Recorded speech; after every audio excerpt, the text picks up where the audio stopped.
What evidence is there for the existence of God? The vast majority of people in America and around the world believe in God.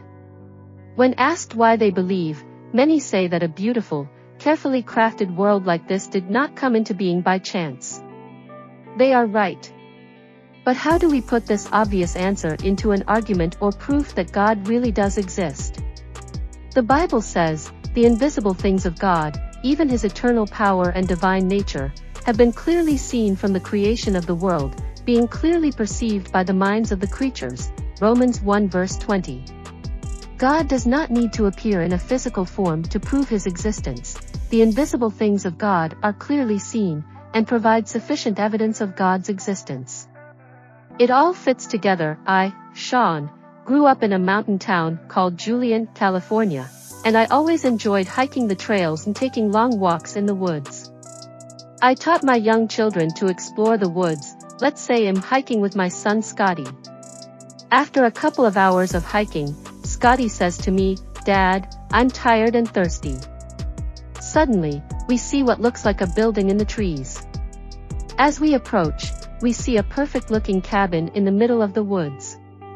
The door is left wide open. Scotty and I make our way to the cabin, and to our surprise, my favorite music comes on. My favorite Wii video game comes on.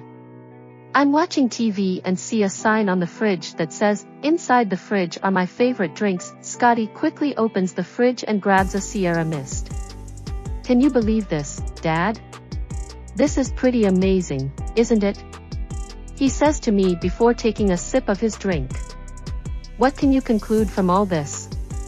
Could all this have happened by pure chance? It seems that someone knew we were coming, and they set up the cabin, the music, the video game, and their favorite drinks. They're thinking of us. Despite this amazing discovery of the cabin, the truth is that the Earth is even more amazing. And just like in the story of the cabin, it seems as if someone has carefully prepared our world with us in mind. Specific laws of nature depend on specific constants that allow humans to exist in our world. Scientists conservatively estimate that there are about 18 laws of physics, all of which work in perfect harmony to make the universe and the Earth suitable for complex life. For example, there are the laws of gravity, the law of conservation of energy, thermodynamics, the strong nuclear force, electromagnetism, and so on. If any of these laws were to change or vary even slightly, life would not be possible in this universe. Let's think about the strong nuclear force that holds the nuclei, centers, of atoms together. The protons and neutrons inside the nucleus replace the smaller particles, and the protons are held together by the strong force, despite their naturally positive charges repelling each other. Thus the atom remains intact. To see one result of the strong nuclear force, let's take our sun's production of nuclear energy as an example. The sun burns and produces energy to sustain the Earth by fusing together hydrogen atoms. When two hydrogen atoms fuse, 0.7% of their mass is converted into energy. But what if the percentage of matter converted into energy was slightly less?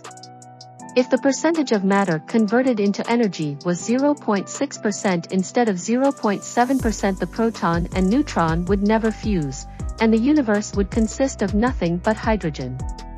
There would be no Earth to live on, and no sun to warm it. What if the matter converted into energy were a little more, say 2008? Then the fusion would happen so quickly that no hydrogen would remain.